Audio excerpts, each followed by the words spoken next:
Ya estamos de regreso aquí en Día por Día. Gracias por continuar con nosotros. Ya 11:24 de la mañana y me da muchísimo gusto recibir a nuestro amigo Neftalí Coria, quien siempre nos trae temas interesantes a través de las letras. Como el tiempo es corto, yo me voy a dedicar a escuchar qué hay detrás de Herman Melville, ¿es correcto?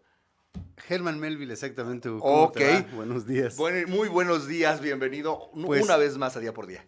muy bien, pues ya en nuestro segundo encuentro, ya Ajá, habíamos platicado de otro tipo de literatura, ¿verdad? los fantasmas. No muy lejano de Herman Melville, porque Ah, ok. finalmente Herman Melville es también del 19. Es Ajá. decir, Herman Melville, fíjate que es un autor muy eh, digno de ser revisitado. ¿Por qué hay que revisitarlo? Porque la mayoría de sus lectores lo conocen nada más por Moby Dick, que además esta Ándale. es una edición muy bonita, hecha por la UNAM, una traducción de Guillermo Guerrero Estrella, Hugo Ricard y Alejandro Rosa, y una introducción extraordinaria de Carlos Fuentes. Entonces, los lectores de Herman Melville lo han conocido por Moby Por Dick. Moby Dick, la más famosa. Es una novela, no podemos negarlo, es una gran novela, una novela de, digamos, de una aventura humana sumamente em, eh, acertada en en lo que significaría la lucha del hombre contra la bestia, Ujú. ¿no? La pasión, la venganza, la furia, el empecinamiento del capitán Ahab por ir a asesinar a la ballena, ¿no? Claro, Sí, que además es una venganza. muy perseverante en su objetivo. Sí, sí. Ujú, Entonces, esta novela, a mí me parece que es una gran novela. ujú.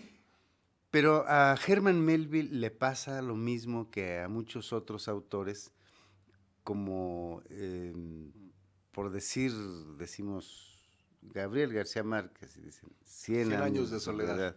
soledad. Pero claro que es una gran novela, ¿no? Sí. Pero la fama que adquieren ciertas obras de los autores ensombrecen a las demás.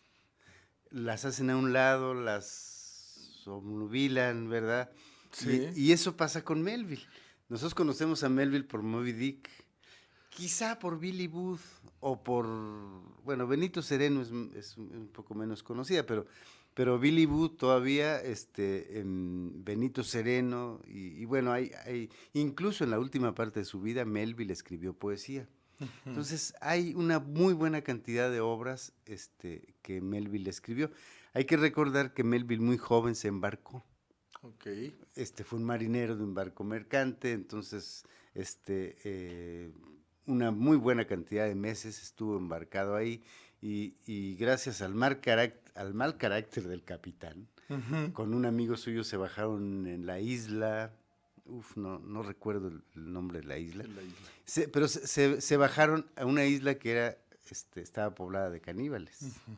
Entonces, incluso estuvo prisionero por caníbales, ¿no?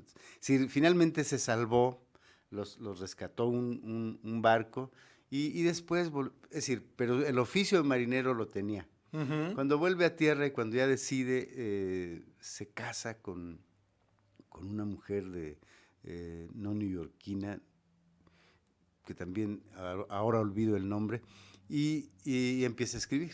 Y escribe justamente una novela donde cuenta esas hazañas de personajes en la isla donde fue prisionero por caníbales. Y es una novela muy buena. Y Ujú. hay relatos sobre esas historias que él vio y que, bueno, finalmente culminarían con la escritura de Moby Dick, que es escrita por un hombre que verdaderamente sabe del mar y sabe de la navegación y sabe de todo esto. Pero el punto que estamos tocando de cómo una novela famosa ensombrece a las demás, Ajá. yo creo que se da con una novelita, un cuento largo más o menos, de Herman Melville que se llama Bartleby el escribiente, Ok. que es digamos, es un cuento. Y es la historia, a mí se me hace una novela arrebatadora.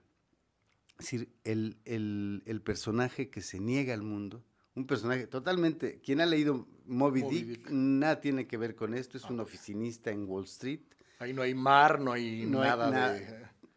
Qué interesante, qué interesante. Por eso a mí me atrae mucho este par de novelas tan opuestas. Es decir, como de pronto pienso, quizá Melville, cansado de los espacios amplísimos, Ajá. de los Universos, del mar, de la inmensidad, de todo Exacto. esto, de pronto escribe Bartleby El Escribiente. Entonces... Y lo encierra en una oficina. Bueno, es decir, no lo encierra, pero lo crea en una oficina. Y es Bartleby un hombre de una oficina, un copista, que además está en Wall Street. El título en inglés es algo así como, literalmente diría Bartleby el Escribiente, una historia de Wall Street. Y entonces, este hombre es un copista. Llega a trabajar con un abogado que es quien cuenta la historia. Ah, ok. Y entonces, obviamente, tiene que hacer su trabajo de copista. Ajá. Y cuando de pronto tiene otros empleados y le dice, Bartleby, hay que hacer este trabajo, y le dice él, preferiría no hacerlo. Y entonces, de esta manera va desarmando toda una estructura burocrática hasta que acaba con la oficina, hasta que lo llevan a la cárcel, hasta que muere de hambre en la cárcel. Es decir, no lo hace. Entonces es una metáfora tremenda de cómo un hombre puede rebelarse contra el mundo, contra el establishment, ¿no? ¿Sí? Entonces, me parece a mí cómo un hombre puede, además, ¿quién diría que yendo a la cárcel, muriéndose, pierde la batalla? Es decir, es una gran metáfora que después la vemos muy bien cimentada ya en la literatura del siglo XX, en Kafka, en El Proceso, y en El Castillo, o en El Artista del Hambre, en algunos cuentos de Kafka, muy bien escritos ya con una estructura un poco más, en otro momento del tiempo. Bartleby simplemente dice, preferiría no hacerlo. Y entonces creo que esta es una novela señera para la literatura, creo que para Kafka. Es decir, también quizás puede haber influido en escritores posteriores del siglo XIX. Pero bueno, a mí me parece un símbolo importantísimo de la literatura del siglo XIX, de la literatura norteamericana, Bartleby el Escribiente. Una lección así de decir, ¿cómo este hombre no quiere hacer nada? Y pues vigente completamente. O sea, podemos sentirnos identificados. Que además es ahora, ¿no? Se revela contra un sistema completo, ¿no? Exacto. Que está ahí en su oficina. Prefiere mirar la ventana y enfrente el muro de ladrillos de una calle de Wall Street y no moverse. Copiando. Sí. Entonces es una metáfora, una especie, yo lo decía, una especie de héroe al revés, un antihéroe, ¿no? Sí. Pero muy revelador, muy revelador. Al final el narrador, que es su jefe, está como en la desesperación, que no entiende por qué un hombre incluso se queda a vivir en la oficina los domingos y no come, y no saben de dónde viene, no saben quién es. Es muy interesante.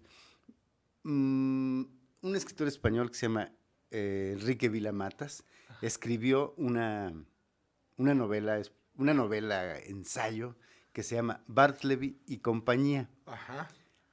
Partiendo de ese personaje. Vila-Matas escribe esta novela y su personaje se dedica a buscar los Bartlebys de la literatura. Los que prefirieron no escribir, como Juan Rulfo, por ejemplo, que escribió 2 libros y después dijo, ¿por qué? Me preguntan que por qué no escribo, pues es que se murió mi tío Celerino, que era el que me contaba las historias. Se acabó la fuente de inspiración. Entonces, ¿cómo va buscando escritores que tienen el síndrome Bartleby? Muy interesante la novelita de Vila-Matas. Pero bueno, mi recomendación es Melville entrar ahí por Bartleby el escribiente, ¿no?